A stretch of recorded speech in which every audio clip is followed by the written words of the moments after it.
Story का नाम है डेविल की इनोसेंट गर्ल। पिछली कहानी में आपने देखा अति, जो अब तक बस एक मासूम सी लड़की थी, उस पल डर की मूरत बन चुकी थी। वो बहुत खुश थी, मानो हर गम पीछे छूट गया हो। लेकिन तभी हवा में गूंजती है एक तेज गोली की आवाज। उस ध्वनि ने जैसे उसकी रूह तक को कंपा दिया। डर के मारे वो अक्ष से लिपट जाती है। उसकी पकड़ इतनी कस जाती है मानो वो कभी अलग ना हो। लेकिन ये सिर्फ एक शुरुआत थी। गोली की आवाज अब तेज होती जा रही थी। हर एक धमाका अति की धड़कनों को तोड़ने जैसा लग रहा था। वो कांप रही थी, सहमी हुई थी। और जब अक्ष ने अति को इस हाल में देखा, उसकी आंखों में बस एक ही आग थी, गुस्से की आग। अब क्या होगा जब अक्ष का गुस्सा अपनी हदें पार करेगा? किसकी थी वो गोली? कौन है जो अति को डराना चाहता है? और क्या अति की ये मासूमियत उसे बचा पाएगी उस अंधेरे से जो उसका इंतजार कर रहा है? जानने के लिए देखिए डेविल की इनोसेंट गर्ल का अगला भाग। और अगर आप भी इस रहस्य और रोमांच से भरी कहानी में खो जाना चाहते हैं तो अभी लाइक करें, शेयर करें और चैनल को सब्सक्राइब करना न भूलें, क्योंकि आगे जो होने वाला है वो आपको हिलाकर रख देगा। चैप्टर 61, ये खामोशी कोई बड़ा तूफान लेकर आने वाला है। धीरे धीरे गोली की आवाज तेज होती जा रही थी और वैसे वैसे अति पसीने से भीगते जा रही थी। उसके चेहरे पर डर छाया हुआ था। अक्ष की कार पर 4 बाइक पर बैठे कुछ आदमी फायरिंग कर रहे थे। उनका फेस कवर था। वो लगातार अक्ष की कार पर फायरिंग किए जा रहे थे, लेकिन इससे अक्ष की कार पर कोई फर्क नहीं पड़ा। लेकिन गोली की आवाज से अति कांप रही थी। उसकी पकड़ अक्ष पर कसते ही जा रही थी। अक्ष अति की पीठ सहलाते हुए बोला, तुम डरो मत, कुछ नहीं होगा तुम्हें, मैं हूं ना। अति कांपते हुए होठों से बोली, नहीं, वो लोग मुझे मार डालेंगे। अति के दिमाग घूमने लगा था। एक छोटी सी बच्ची चिल्ला चिल्ला कर रो रही थी। उसको बहुत डर लग रहा था। उसके चारों ओर से फायरिंग हो रही थी और कोई बार बार उसको वहां से हटने को कह रहा था, लेकिन वो बच्ची डर से जम सी गई थी। उससे हिला भी नहीं जा रहा था, बस उसकी नीली आंखों से झरझर आंसू बहे जा रहे थे। अति अपने में ही खोई हुई थी कि तभी एक के बाद एक ब्लास्ट होने की आवाज सुनाई दी और चारों बाइक ब्लास्ट हो गई। क्योंकि मैक्स ने कार की खिड़की थोड़ी नीचे कर उस पर गोली चलाई थी। उस गोली में एक अजीब तरह का बारूद था। वो बहुत खतरनाक था। उसे कुछ इस तरह से बनाया गया था कि वो अगर किसी आदमी या फिर किसी भी चीज पर जाकर लगी और उस गन पर लगी बटन को किसी ने दबा दिया तो जिस किसी को गोली लगी होगी वो 2 ही सेकंड में ब्लास्ट हो जाएगी। अक्ष के साथ अक्सर ऐसा होता रहता था। उसके दुश्मनों की कोई कमी नहीं थी।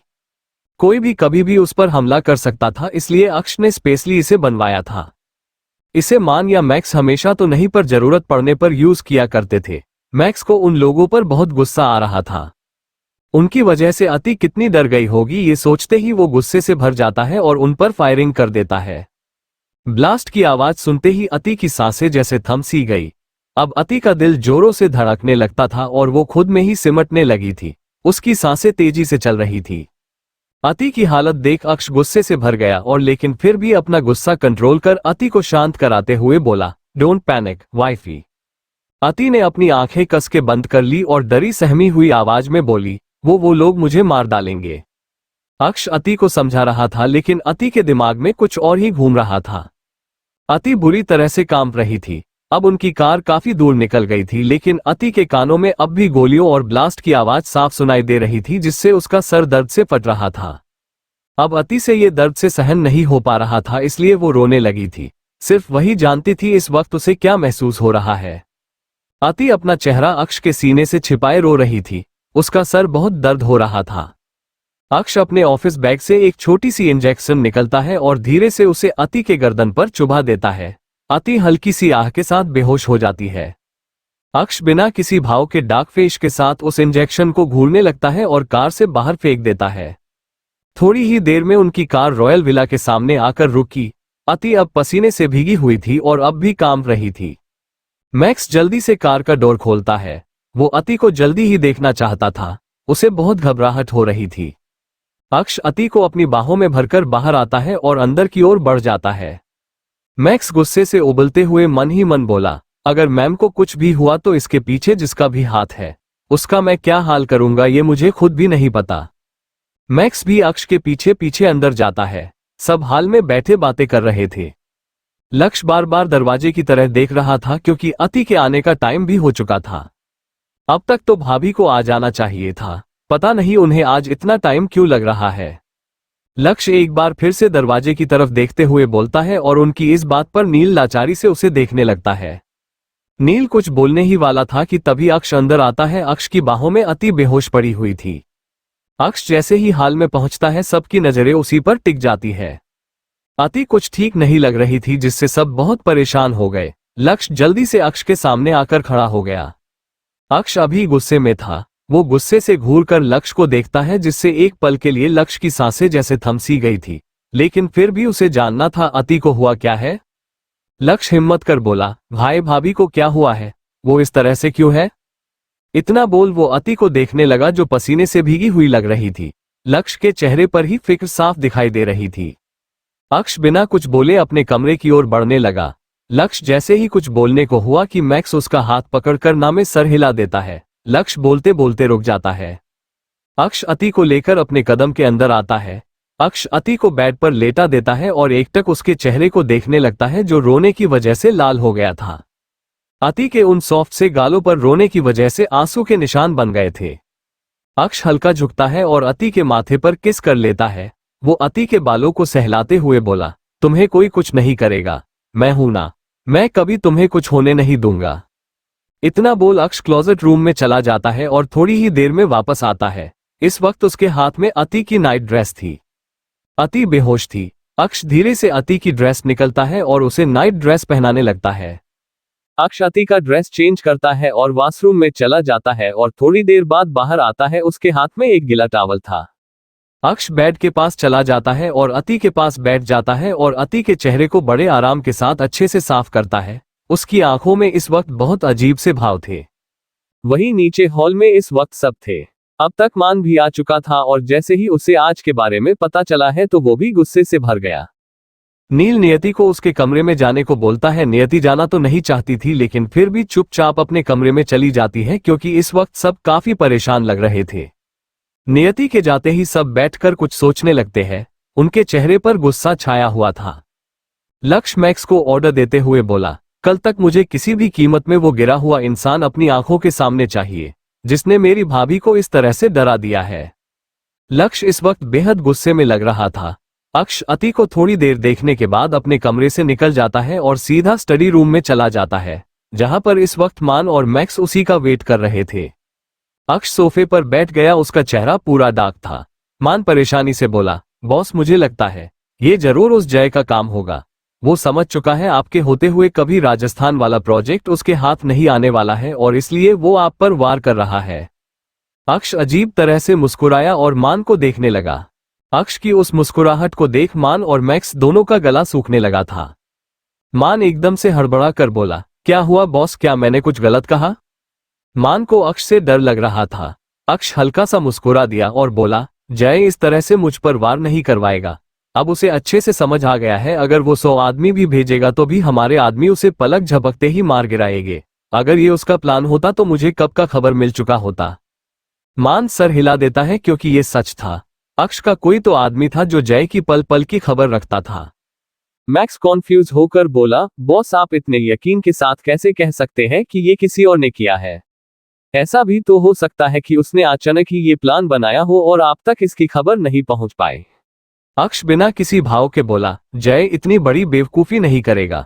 जय मुझे पर बिना फूल प्लान हमला करने का रिस्क नहीं लेगा और तुमने देखा ना उसके लोगों में जरा सा भी दम नहीं था। अक्ष की बात सही थी। इस बार अक्ष पर हमला किसी और ने किया था। वैसे भी अक्ष के दुश्मनों की कोई गिनती नहीं थी। अक्ष तिरछा मुस्कुरा कर बोला, उसने मुझसे दुश्मनी मोल ली है और अब उसका इनाम भी तो उसे मिलना ही चाहिए ना। मान जल्दी से बोला, बॉस आप टेंशन मत लीजिए, कल तक वो आदमी आपके सामने होगा। अक्ष सर्द लहजे में बोला, मैं फालतू लोगों के लिए टेंशन नहीं लेता, मुझे बस वो आदमी चाहिए। मान जल्दी से हाँ में सर हिला देता है तो अक्ष अपनी जगह से उठा और स्टडी रूम से बाहर की तरह निकलते हुए बोला, कल मतलब कल ओके। इतना बोल अक्ष वहां से निकल जाता है और अपने कमरे की ओर चला जाता है। अक्ष के स्टडी रूम से निकलते ही मान और मैक्स दोनों चैन की सांस लेकर एक दूसरे को देखते हैं। मान एक गहरी सांस लेकर बोला, पता है मुझे ना बॉस का बिहेवियर कुछ समझ नहीं आता। एक तो वो छोटी छोटी बातों पर गुस्सा हो जाते हैं और आज देखो इतना कुछ होने पर भी वो कितने शांत है।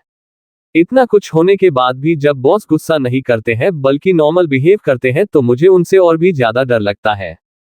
इतना बोल मान किसी गहरी सोच में डूब गया। मैक्स भी हाँ में सर हिलाकर बोला, मुझे भी ऐसा ही लगता है। बॉस की ये खामोशी कोई बड़ा तूफान लेकर आने वाली है, जो उस इंसान को पूरा का पूरा तबाह कर देगा। मैक्स की बात सुन मान होश में आकर बोला, अब उसे बॉस के गुस्से से कोई नहीं बचा सकता है। मैक्स हाँ में सर हिला देता है। चैप्टर 62 ये जरूरी था वाईफी। मान अपने कमरे में चला जाता है, उसका दिमाग भी खराब हो चुका था। वो वॉशरूम चला जाता है। मान वॉशरूम से बाहर आता है। इस वक्त वो अपने कमर में सिर्फ एक टॉवल लपेटे हुए था। उसके बाल भीगे हुए थे, जिसे वो एक टॉवल के सुखाते हुए बाहर आता है। उसे देखकर ऐसा लग रहा था जैसे वो कहीं खोया हुआ था। मान ने अभी अभी हॉट वाटर से बात लिया था, इसलिए वो काफी हॉट लग रहा था। मान मिरर के सामने खड़ा हो जाता है और अपने बालों को सुखाने लगता है। तभी उसकी नजर मिरर में दिख रही नियति पर जाता है। नियति आराम से मान के बेड पर बैठी हुई थी। वो एकटक बिना पलके झपकाए उसे ही अपनी चमकती हुई आंखों से देख रही थी। मान के हाथ से उसका टॉवल छूटकर नीचे गिर जाता है, जिससे वो अपने भीगे बाल सुखा रहा था। वो हैरानी से बड़ी बड़ी आंखें कर बोला, आप यहाँ? नियति मुस्कुराई और वहां से सीधा मान के पास चली आई और उसे ही देखने लगी। नियति को नजरें मान को स्कैन कर रही थी, जिससे मान की धड़कन बढ़ रही थी। नियति मान की आंखों में देखते हुए बोली, क्यों नहीं आ सकती? मान को कुछ समझ नहीं आ रहा था कि क्या कहूं। नियति की आंखों में चमक थी और उसकी नजरें मान पर ही टिकी हुई थी, जिससे मान बहुत अनकंफर्टेबल हो रहा था। नियति नीचे गिरा टॉवल उठाती है और खुद मान के सामने खड़ी हो जाती है और खुद मान के गीले बालों को सीखने लगती है। नियति की नजरें मान के मस्कुलर चेस्ट पर जाकर अटक सी गई थी और उसकी नजरें वहीं पर थमी हुई थी। वो अपना हाथ जैसे ही मान के खुले चेस्ट पर रखने को हुई कि मान एकदम से उससे दूर होकर खड़ा हो गया। मान बोला, मैम प्लीज आप अपने कमरे में जाइए। इतना बोल वो जल्दी से अपने तेज कदमों से क्लोजेट रूम की तरफ चला जाता है, लेकिन नियति भी काम नहीं थी। वो भागते हुए क्लोजेट रूम के दरवाजे पर जाकर खड़ी हो गई। मान जो अब तक यही सोच रहा था कि आखिर नियति अंदर कैसे आए, वो नियति को अपने सामने देख अपने कदम वही रोक लेता है। अब उसे क्या पता नियति ने उसकी रूम की मास्टर की अपने पास रख ली है और उसका भर भर कर फायदा उठा रही है। नियति मान की तरफ अपने कदम बढ़ाने लगी और बोली, तुम्हें क्या लगता है इतनी मेहनत कर अंदर आई हूं और ऐसे ही चली जाऊंगी? नहीं मेरी जान। नियति बिना एक पल गवाए मान को कस के हक कर लेती है। नियति की खुशबू को महसूस कर मान की दिल की धड़कन एकदम से बढ़ गई। नियति हल्का सा दूर हुई और मान के सीने पर किस कर लेती है। नियति के होठों को अपने खुले सीने पर महसूस कर मान की आंखें बड़ी बड़ी हो गई। उसके सांसें जैसे उसके गले में ही कहीं अटक सी गई। मान के चेहरे के भाव देख नियति की मुस्कान और बड़ी हो गई। एक बच्ची कब से रोए जा रही थी। चारों ओर गोलियों की आवाज सुनाई दे रही थी। कोई उसे बार बार वहां से हटने को बोल रहा था। वो इंसान जैसे ही बच्ची को के करीब पहुंचा, वैसे ही एक गोली सीधा उस बच्ची को आकर लगी। वो बच्ची बहुत छोटी थी और गोली लगते हैं चीख पड़ी। उसे बहुत दर्द हो रहा था। उसका छोटा सा मासूम चेहरा पूरा दर्द से भर गया था और आंखों से लगातार आंसू बहे जा रहे थे। अति को ये सब बहुत ही धुंधला दिखाई दे रहा था। वो पसीने से भीगी हुई बस कुछ बड़बड़ा रही थी। अक्ष कमरे के अंदर आता है। वो अभी भी शांत था, लेकिन सिर्फ बाहर से। अक्ष जैसे ही अपने कमरे में जाता है, उसकी नजर सीधा बेड पर चली जाती है, जहां अति सोई हुई थी और नींद में ही कुछ बड़बड़ा रही थी। उसे देखकर ऐसा लग रहा था जैसे वो दर्द में हो, रो रही हो। उसकी सांसें बहुत तेज हो चुकी थी और वो लंबी लंबी सांसें ले रही थी। वो बहुत पैनिक हो रही थी और बार बार नामे सर हिला रही थी। उसे बहुत पसीने आ रहे थे। अति की हालत देख अक्ष की आंखें सर्द हो जाती है और वो तेज कदमों से अति के पास चला जाता है। अक्ष जल्दी से अति के गालों को जोर जोर से थपथपाकर उठाकर उठता है। अति हड़बड़ाते हुए उठकर बैठ जाती है। वो कांप रही थी। अक्ष अति के गालों को सहलाते हुए बोला, मुझे देखो वाइफी। अति अब तक उन्हीं ख्यालों में खोई हुई थी। उसको इस वक्त कुछ सुनाई नहीं दे रहा था। वो कसके अक्ष से लिपट जाती है। उसकी पूरी बॉडी कांप रही थी। अति कांपते हुए होठों से बोली, मोमो मुझे बहुत डर लग रहा है। ये मेरे साथ क्यों होता है? क्यों जब भी कभी मैं गोलियों की आवाज सुनी हूं तो मुझे ये सब दिखाई देता है? ये सब मुझे बहुत हर्ट करता है। अति जोर जोर से रोने लगी, क्योंकि इस वक्त उसे अपने सर में बेहद दर्द हो रहा था, जिसे वो बिल्कुल भी सहन नहीं कर पा रही थी। अति जब भी कभी गोली या ब्लास्ट की आवाज सुनती थी तो वो बुरी तरह से डर जाती थी और इसी तरह उसे ये सब चीजें उसके दिमाग में घूमने लगती थी। जब जय ने अक्ष पर हमला किया था, उस बार भी गोली की आवाज सुनते ही अति के दिमाग में यही सब घूम रहा था। अति डर से सिमट गई थी क्योंकि ये डर बहुत पहले से उसमें समाया हुआ था। अक्ष अति को शांत करते हुए धीरे से अति के कान में बोला, don't panic little girl. Little girl, ये सुनते ही अति का सर दर्द से फटने लगा क्योंकि इस वक्त उसके दिमाग में कुछ सीन घूमने लगा था जो पूरा धुंधला था, जिसमें एक छोटी सी बच्ची एक लड़के के साथ थी और वो उस लड़का का हाथ पकड़कर घूम रही थी। वो लड़का उस बच्ची को बार बार लिटिल गर्ल कहकर पुकार रहा था। अति ने कस के अपना सर पकड़ लिया और रोने लगी। उसका सर बहुत दर्द कर रहा था और उससे ये सब सहन नहीं हो रहा था। उसके साथ पहले भी कई बार हो चुका था। अति रोते हुए अक्ष से बोली, आह मेरा सर बहुत दर्द हो रहा है, मैं ये सहन नहीं कर पा रही हूँ, प्लीज कुछ कीजिए वरना मैं इस दर्द से मर जाऊंगी। अति की आंखों से लगातार आंसू बहे जा रहे थे। अक्ष कस के अपनी आंखें बंद कर लेता है और खुद को शांत करने के लिए एक लंबी गहरी सांस लेता है। कुछ ही सेकंड बाद अक्ष एक झटके से अपनी आंखें खोलता है और अति को बेड पर लेटा देता है।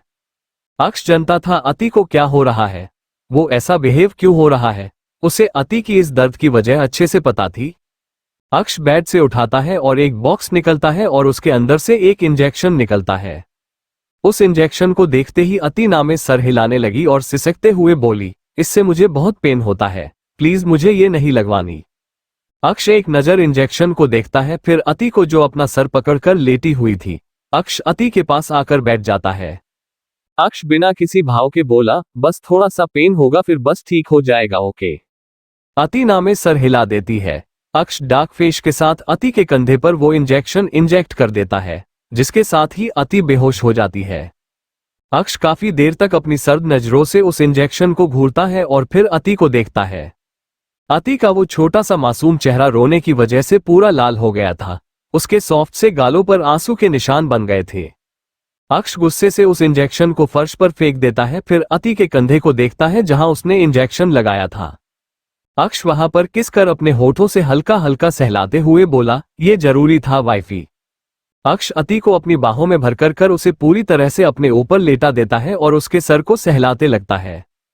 अक्ष हल्का सा झुका और अति के बालों को किस कर बोला, मैं जल्द ही सब ठीक कर दूंगा। अक्ष एकटक सीलिंग को देखने लगता है। उसकी काली गहरी आंखें खून की तरह लाल हो गई थी और इस वक्त वो बेहद खतरनाक लग रही थी। उसकी उन लाल आंखों में दूर दूर तक कोई फीलिंग दिखाई नहीं दे रहा थी, लेकिन एक चीज थी साफ दिखाई दे रहा थी, अक्ष की खतरनाक लाल आंखें जो किसी को भी डरा सकती थी। स्वरा का कमरा। स्वरा अपने कमरे में बैठी कुछ सोच रही थी। स्वरा कहीं खोई हुई सी बोली, ये मुझे क्या हो रहा है, मैं उस बंदर के बारे में क्यों सोच रही हूँ। स्वरा को पता नहीं क्यों नील की याद आ रही थी।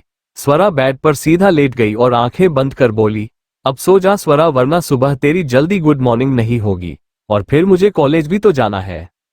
इतना बोल स्वरा सो जाती है, लेकिन आज उसे नील का हर झगड़ा उसको याद आ रहा था। उसने इस बारे में जाने अनजाने कई बार मित को भी कही थी, जिस वजह से मित ने उसका खूब मजाक उड़ाया था। वहीं नील अपने कमरे में यहां से वहां घूम रहा था। उसे बार बार स्वरा का मित से मुस्कुराते हुए बात करना याद आ रहा था। स्वरा को मित के साथ सोचते कर ही नील को गुस्सा आने लगा था। वो थोड़े गुस्से में बोला, यार वो हमेशा उस सड़े हुए शकल के लड़के के साथ ही क्यों घूमती रहती है, जब देखो तब दोनों साथ ही मिलते हैं। नील को मित से बहुत जलन हो रही थी और लक्ष्य की बातें उसे और परेशान कर रही थी। उसे खुद समझ नहीं आ रहा था कि उसे क्यों इन बातों से इतना फर्क पड़ रहा है। नील मुंह बनाकर बोला, छोड़ना मुझे क्या, अगर उसका कोई बॉयफ्रेंड भी हो तो मुझे इसका कोई फर्क नहीं पड़ता। नील बोल कुछ और उसका शकल देखकर कुछ और ही लग रहा था। नील अब ज्यादा ना सोचकर जल्दी से जाकर अपने बेड पर लेट जाता है और सो जाता है। वही अक्ष की आंखों में नींद नहीं थी, वो बस एकटक अपनी बाहों में सिमटी हुई अति को देखे जा रहा था। अक्ष झुका और अति के सर पर किस कर अपनी आंखें बंद कर लेता है।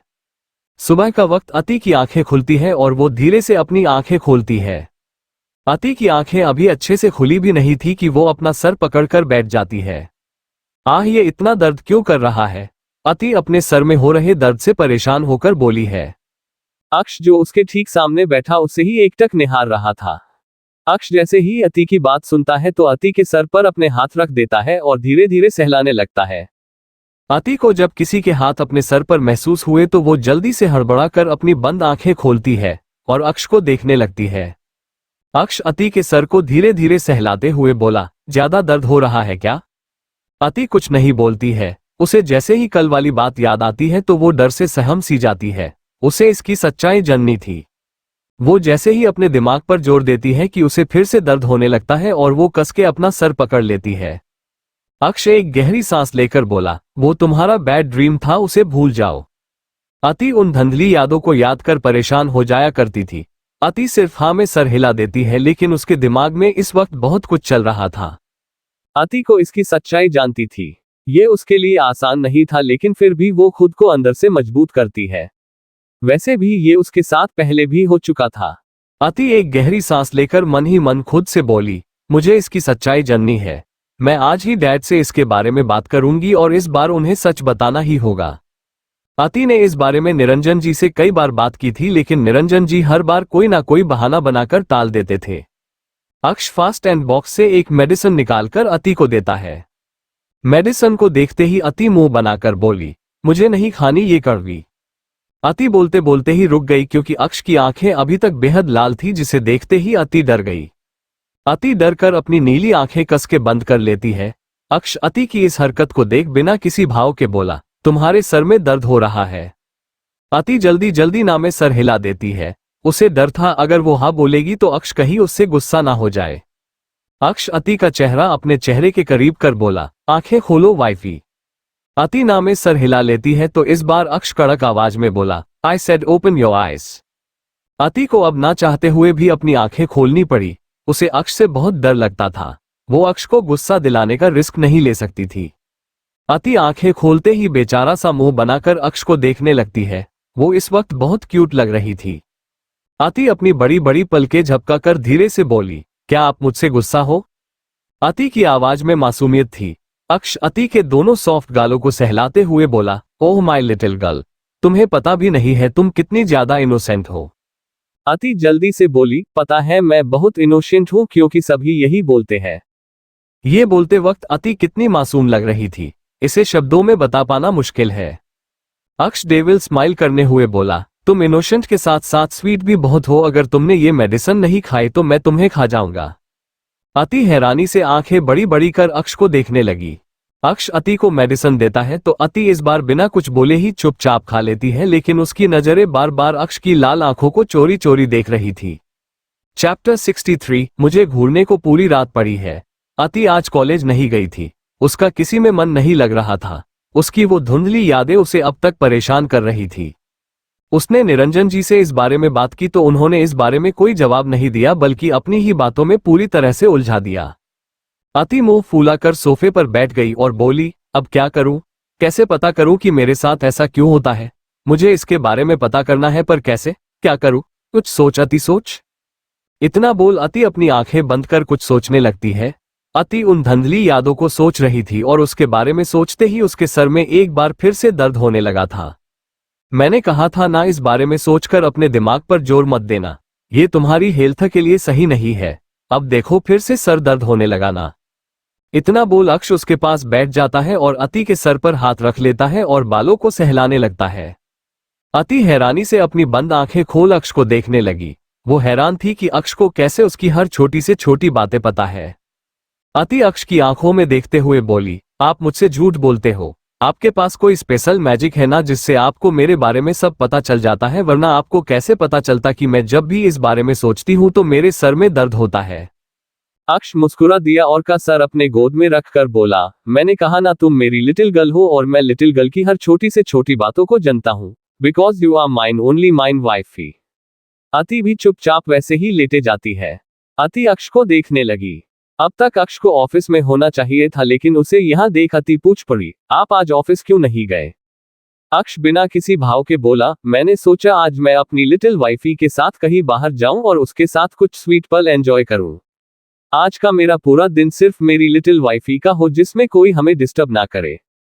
अति की आंखें चमक उठी और वो बड़ी ही स्माइल के साथ बोली, सच्ची आप मुझे बाहर घूमने लेकर जाओगे?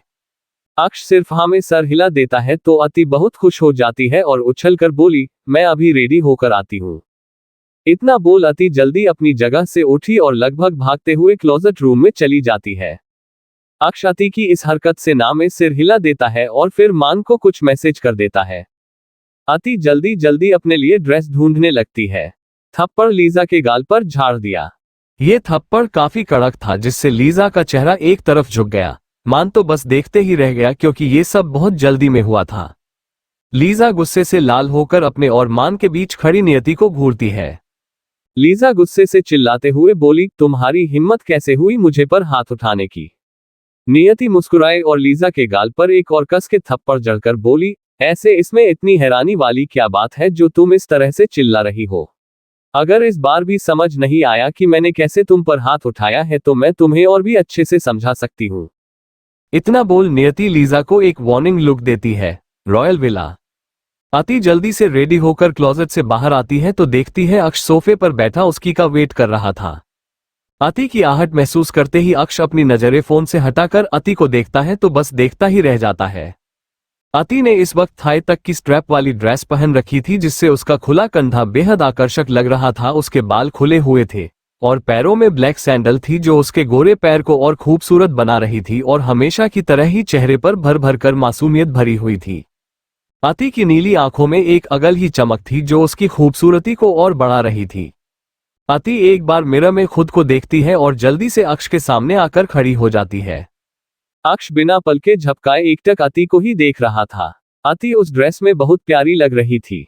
अति के गोरे खुले हुए कंधे देख अक्ष एक गहरी सांस लेता है। अक्ष उठा और अति के खुले कंधे को देखते हुए बोला, आज के बाद जब भी तुम बाहर जाओगी तो फुल स्लीव वाली ड्रेस पहनोगी, ओके। अति नासमझी से बोली, पर क्यों?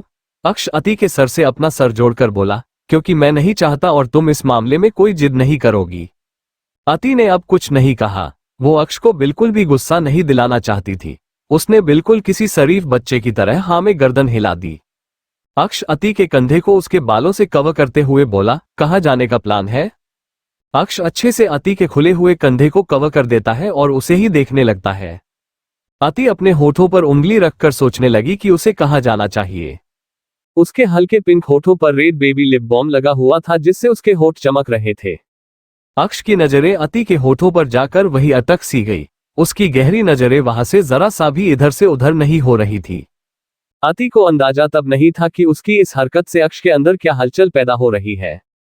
अक्ष को अपना गला सुखाता हुआ महसूस होता है तो वो जल्दी अति के उंगली को उसके होठों से हटा देता है। अक्ष के ऐसा करने से अति नासमझी से अक्ष को ही देखने लगती है। वो कुछ बोलने ही वाली थी कि तभी अक्ष उसके होठों पर अपने होठ रखकर किस करने लगता है। अति की आंखें बड़ी बड़ी हो जाती है और दिल जोरों से धक धक करने लगता है। उसने अक्ष से इसकी बिल्कुल भी उम्मीद नहीं की थी। अक्ष लगातार अति के होठों की मिठास को पीने लगता है, वही अति भी अक्ष में पूरी तरह से खो चुकी थी। अक्ष अति के सॉफ्ट से होठों को सक करते हुए अति की पीठ पर अपने हाथ फेर रहा था। अति का दिल जोरों से धड़कने लगा था। अक्ष की बस एक टच से अति के पूरे बॉडी में एक सिरहंसी दौड़ जाती थी। अति अपनी आंखें बंद कर लेती है और अक्ष के होठों के एहसासों को महसूस करने लगती है। थोड़ी देर बाद अक्ष अति से दूर होकर अति के लाल हो चुके होठों को देखता है और अति को जो आंखें बंद किए लंबी लंबी सांसें ले रही थी। अक्ष अति की बंद आंखों को बारी बारी से किस कर बोला, वाइफी आंखें खोलो अपनी। अति अपनी आंखें खोलती है और लंबी लंबी सांसें लेते हुए मुंह बनाकर बोली, आप हर बार ऐसे ही करते हैं। ऐसे कौन किस करता है? अब की किस से मुझे सांसें नहीं आती है। इतना बोल वो अक्ष को घूरने लगती है। अक्ष मुस्कुरा देता है क्योंकि अति ने ये बड़ी मासूमियत से छोटे बच्चे जैसे शिकायत करते हैं उसकी तरह से कही थी, पर उसकी बात बिल्कुल सच थी। अक्ष की किस में कभी कोई जबरदस्ती नहीं होती थी, लेकिन वो इतनी गहरी और लंबी होती थी कि अति की हालत खराब हो जाती थी। अक्ष को मुस्कुराता देख अति चिढ़ गई और अपनी छोटी सी नाक सिकुड़कर बोली, देखना जब मैं आपको इस तरह से किस करूंगी तो आपको भी आपने लिप पर मेरी तरह ही दर्द होगा और आपको भी सांसें नहीं आएगी, तब आपको पता चलेगा मुझे कैसा लगता है। उद्धरण चिन्ह। अति की बात सुन अक्ष की स्माइल और बड़ी हो जाती है। अक्ष अति के होठों पर अपने होठ फेरते हुए बोला, मुझे भी उस पल का बेसब्री से इंतजार रहेगा जब तुम खुद अपने इन सॉफ्ट होठों से मेरे होठों को उसकी तरफ से पियोगी जैसे मैं पीता हूं। अक्ष की बातों को सुनकर अति के दोनों गाल लाल हो जाते हैं। अब जाकर अति को एहसास होता है कि उसने क्या कहा है। अति शर्म से अपने होठों के बीच अपनी जीभ दबाकर मन ही मन खुद को कोसती है। कि वो अक्ष के सामने ऐसा कैसे बोल सकती है। अक्ष अति के नाक पर हल्का सा किस कर बोला, तुम्हारी हर एक हरकतें मुझे तुम्हारे साथ गुस्ताखी करने पर मजबूर करती है माय लिटिल गर्ल। अति आंखें छोटी घूर घूर कर अक्ष को देखने लगी। अति मुंह बनाकर बोली, मैं लिटिल नहीं हूं। भाई मुझे कहते हैं तो ठीक है, लेकिन आप मत कहा करो ना, अब मैं बिग गर्ल हो गई हूं। अति की इस मासूमियत पर अक्ष को अति पर और भी ज्यादा प्यार आने लगता है। अति इस वक्त बेहद क्यूट लग रही थी। अक्ष अति का हाथ पकड़कर बोला, मुझे घूरने को पूरी रात पड़ी है वाइफी। तुम जितना चाहो उतना रात को मुझे जी भर कर घूर लेना, पर फिलहाल अभी हमें कहीं जाना है। बाहर जाने का नाम सुनते ही अति खुश हो गई। अति खुश होकर बोली, हाँ जल्दी चलिए ना, हम ना सबसे पहले शॉपिंग पर चलेंगे, फिर बीच पर चलेंगे और उसके बाद एक अच्छे से रेस्टोरेंट में जाकर खूब सारा टेस्टी खाना खाएंगे और फिर मैं अपनी फेवरेट आइसक्रीम भी खाऊंगी। अक्ष अति को बाहर ले आता है। अति खुशी से नॉन स्टॉप बस बोले ही जा रही थी और अक्ष बस सुने ही जा रहा था। चैप्टर 64, मेरी नाराजगी सिर्फ तुम दूर कर सकती हो। अक्ष अति को लेकर कार में बैठ जाता है और उनकी कार रॉयल विला से बाहर निकल जाती है। अति ना जाने कब से कुछ ना कुछ बोले ही जा रही थी और अक्ष हाँ या ना में सर हिला रहा था। अक्ष को बचपन से ही कम बोलने की आदत थी, वो तो अति के सामने वो काफी कुछ बातें कर लिया करता था, वरना जब वो उसकी लाइफ में नहीं आई थी तो वो किसी से ज्यादा बात नहीं किया करता था। दूसरी तरफ नियति गुस्से से लीजा को घूर रही थी, वही लीजा भी अपनी लाल आंखों से उसे ही घूर रही थी। मान बेचारा क्या ही करता, उसे अच्छे से पता था अगर उसने दोनों में से किसी को भी कुछ कहा तो दोनों उस पर ही बरस पड़ेगी, इसलिए चुपचाप दोनों को देख रहा था। नियति लीजा को घूरते हुए बोली, ये सिर्फ मेरा है, अगर तुमने फिर से इसकी तरफ अपनी नजरें उठाकर देखने तक की गलती की तो मैं तुम्हारी आंखें निकाल लूंगी। इतना बोल नियति मान का हाथ पकड़कर वहां से ले जाने लगती है। लीजा गुस्से से नियति को देखने लगती है, लेकिन इस बार वो अपने गुस्से को अपने अंदर ही दबा देती है, क्योंकि आज उसने नियति से 2 जबरदस्त वाली थप्पड़ जो खाई थी, जिसका निशान उसके गालों पर छाप गए थे, अब वो और एक थप्पड़ नहीं खा सकती थी। नियति मान को एक खाली जगह पर लेकर घूरने लगती है। वो मान के करीब किसी और को बर्दाश्त नहीं कर सकती थी, वो खुद को शांत करने लगती है। मान जैसे ही कुछ बोलने को हुआ, नियति बोल पड़ी, अगर तुम दोबारा कभी उस छिपकली के साथ नजर आए तो तुम्हारी खैर नहीं समझे तुम। इतना बोल नियति एक वार्निंग लुक देकर वहां से चली जाती है। आज नियति का पूरा मूड ही खराब हो गया था। उसने लंच भी नहीं किया और स्वरा के साथ सीधा रॉयल विला आ गई। दूसरी तरफ अक्ष के इस तरह चुप होकर सिर्फ हाँ या ना में जवाब मिलने से अति आंखें छोटी हो जाती है और वो घूर घूर कर अक्ष को देखने लगती है। आप मेरी बातों को इस तरह से इग्नोर कैसे कर सकते हैं? मैं कब से आपसे बात कर रही हूं और आप मेरी सारी बातों को यूं ही इग्नोर कर रहे हो। अक्ष जो अपनी नजरें अपनी फोन में गड़ाए हुए कुछ मेल्स चेक कर रहा था, वो अति की बात पर अपनी नजरें फोन से हटाकर अति पर टिका देता है। अति नाराज होकर मुंह फेर कर बोली, आपको मेरी बातों से कोई मतलब नहीं है ना, तो ठीक है, मुझे भी आपसे कोई बात नहीं करनी है।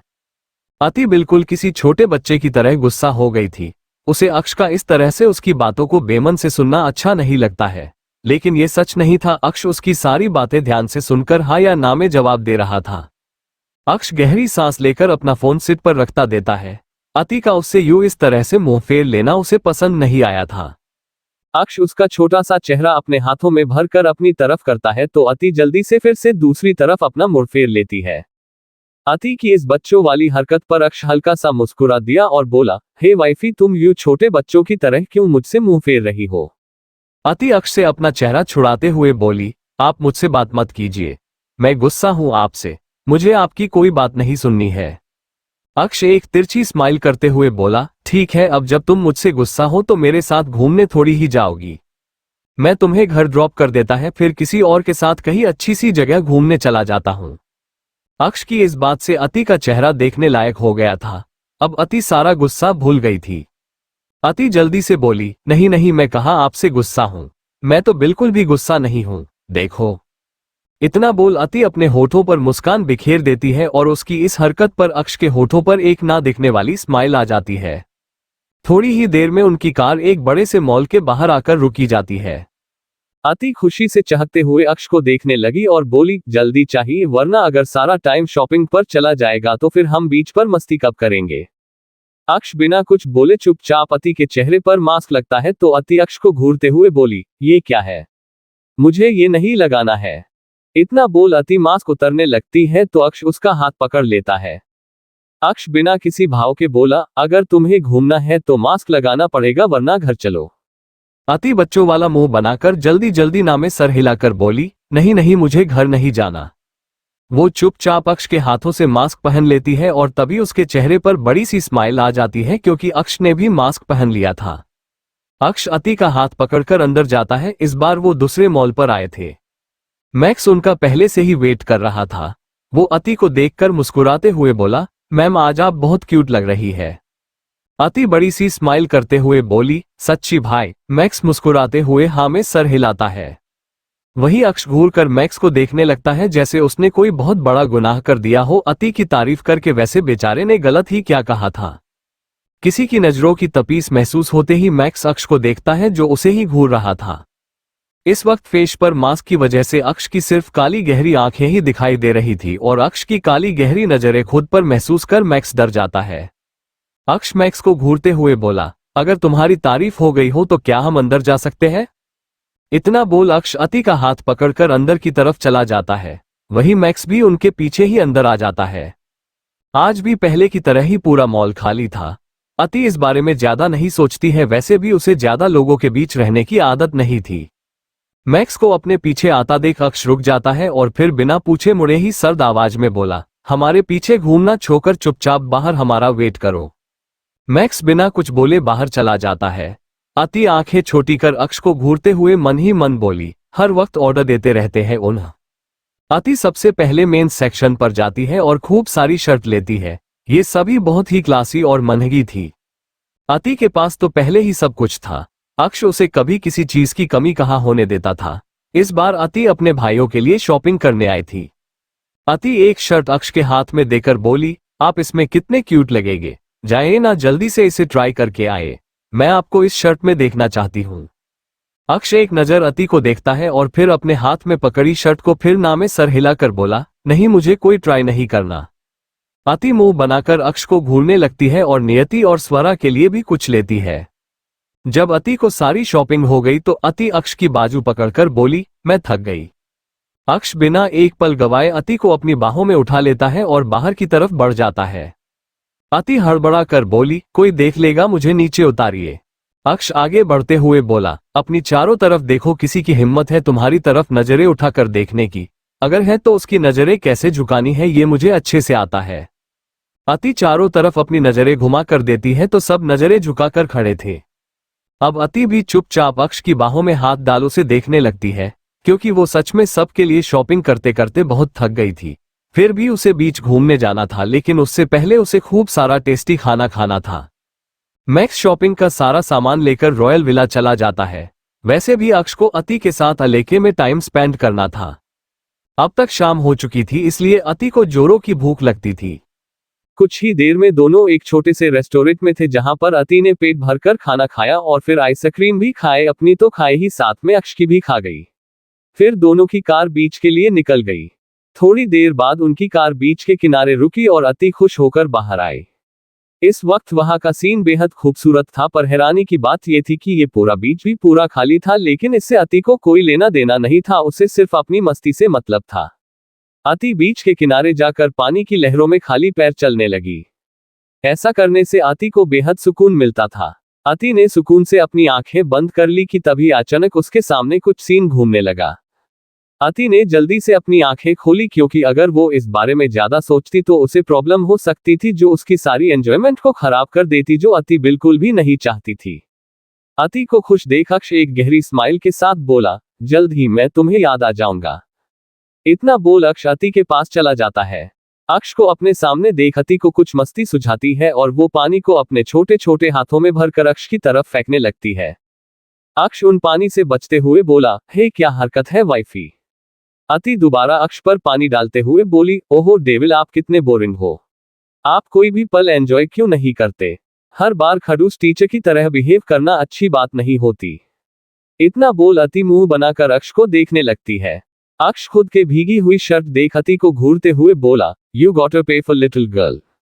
अति बेफिक्री से बोली, तब का तब देख लेने, फिलहाल आप यहाँ आइए, देखिए इन लहरों में कितना मजा आ रहा है। अति इस वक्त बहुत खुश थी। वो पानी में मस्ती कर रही थी और जैसे बचपन में खिलखिलाकर हंसती थी सेम उसी तरह हंस रही थी। उसका पूरा कपड़ा गीला हो चुका था और साथ में अक्ष के भी, लेकिन अति तो मस्ती में खोई हुई थी। उसे इसकी कोई परवाह नहीं थी। सिंघानिया मैंशन। मीनाक्षी जी किचन में कुछ काम कर रही थी और तभी कबीर जी अंदर आते हुए बोले, इसके लिए इतने सारे नौकर हैं। तुम्हें नहीं लगता तुम्हें अपने पति पर भी थोड़ा ध्यान देना चाहिए? मीनाक्षी जी कबीर जी को घूरते हुए बोली, अच्छा, और मैंने कब आप पर ध्यान नहीं दिया है, जरा बताइए तो।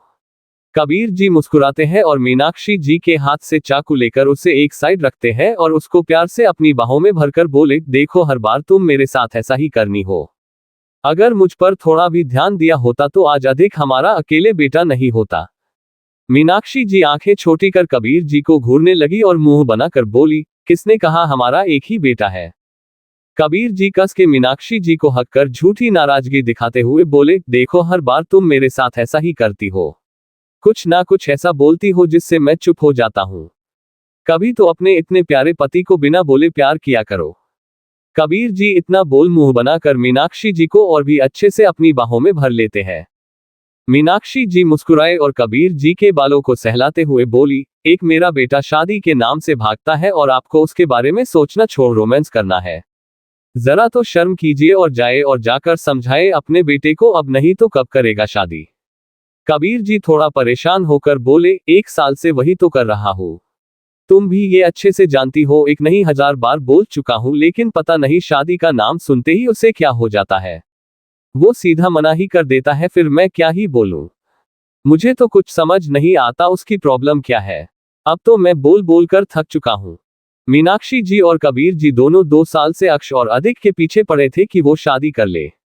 अक्ष जो लड़कियों को कभी एक तिरछी नजर तक नहीं देखता था, अब उसने भी शादी कर ली थी। लेकिन अधिक अब भी शादी का नाम सुनते ही सीधा मना कर देता था और दोनों बस देखते ही रह जाते हैं। अब तो उन्हें बहुत टेंशन होने लगी थी। अक्ष अति के साथ बीच पर था। वो बीच पूरा खाली था, दूर दूर तक कोई नजर नहीं आ रहा था और अति रेत पर बैठकर चिप्स खाते हुए कुछ ना कुछ बोले ही जा रही थी। अक्ष अति के लगातार चलते होठों को ही देख रहा था। उसने एक झटके से अति को अपनी गोद में बैठा लिया।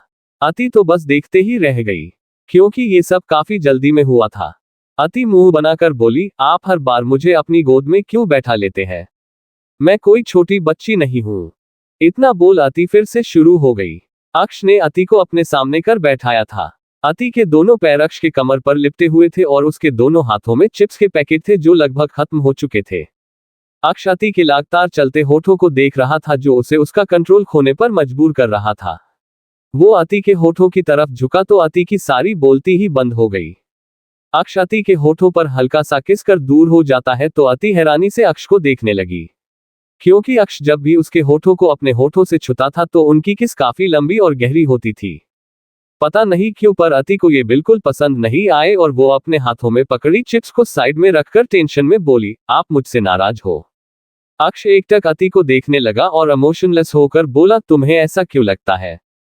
अति जल्दी से बोली, क्योंकि आपने मुझे लॉन्ग किस नहीं किया। आप कभी ऐसा नहीं करते, इसका मतलब आप मुझसे गुस्सा हो क्योंकि मैंने आपकी आइसक्रीम भी खा ली और अब सारी चिप्स भी खुद खा ली, आपके लिए तो कुछ बचा ही नहीं। इतना बोल अति चिप्स के पैकेट को देखती है जो खत्म हो चुकी थी। अति को लगा कि उसने सारा खुद ही खा लिया, इसलिए अक्ष शायद उससे नाराज हो गए हैं, क्योंकि जब भी स्वरा अति से कुछ ज्यादा खा लेती थी तो अति स्वरा से नाराज होकर मुंह फूल लेती थी। अति की वो मासूमियत भरी बात सुनकर अक्ष मुस्कुरा दिया। अक्ष ने अति के होठों को हल्का सा छुआ था, क्योंकि अगर वो अति के ज्यादा करीब जाता तो शायद खुद का सारा कंट्रोल खो देता। अति हमेशा से उसे अपनी तरफ खींचती थी। अक्ष अब खुद को कंट्रोल नहीं कर पा रहा था। उसके अति की कमर पकड़ ली और उसकी नीली आंखों में देखते हुए बोला, नाराज तो मैं बहुत हूं तुमसे और मेरी नाराजगी सिर्फ तुम दूर कर सकती हो माय लिटिल गर्ल, वरना अगर मैं गुस्सा हो गया तो तुम्हें बहुत प्रॉब्लम हो सकती है। मैं तुम्हें कुछ भी अच्छा खाने को नहीं दूंगा, तो बोलो मेरी नाराजगी दूर करनी है या नहीं? अति जल्दी जल्दी ना में सर हिलाकर बोली, हाँ करनी है। अक्ष एक तिरछी मुस्कुराहट के साथ अति के होठों को देखने लगा और बोला, तो फिर मैं जो बोलूंगा वो तुम्हें करना पड़ेगा, ओके? अति भी बिना सोचे समझे ही जल्दी जल्दी हमें सर हिला देती है। Kiss me right now just like I kiss you. अति की आंखें हैरानी से बड़ी बड़ी हो गई। वो हैरानी बोली, क्या? अति को बिल्कुल भी उम्मीद नहीं थी अक्ष कुछ ऐसा बोलेगा। अक्ष अति के होठों को अपनी एक उंगली से सहलाते हुए बोला, तुम मुझे उसी तरह किस करोगी जैसे मैं करता हूं। जिससे तुम्हें सांसें नहीं आती है। तुम्हारे इन सॉफ्ट होठों पर दर्द होता है और तुम्हारी दिल की धड़कन तेज हो जाती है। आई वॉन्ट अ किस लाइक दिस फ्रॉम यू। अति अपनी नीली आंखें बड़ी बड़ी कर अक्ष को देखने लगी और बोली, मुझे नहीं करनी। अक्ष अति को घूरते हुए बोला, क्यों नहीं करनी? तुम्ही ने तो कहा था जो मैं बोलूंगा तुम करेगी, तो चलो गुड गर्ल की तरह मुझे एक अच्छा सा किस करो। वैसे भी तुम्हें मुझसे मेरी किस का बदला लेना था ना, तो अब जी भर कर ले लो। मेरे होठों को अपने होठों से इस तरह से छुओ कि हमेशा तुम्हारे होठों का एहसास मेरे होठों पर रह जाए। अति तो अक्ष की बातों से सी लाल हो चुकी थी, उसका दिल जोरों से धड़क रहा था। उसके दोनों सॉफ्ट गालों पर लाली छाई हुई थी, जिससे वो और भी ज्यादा क्यूट लग रही थी।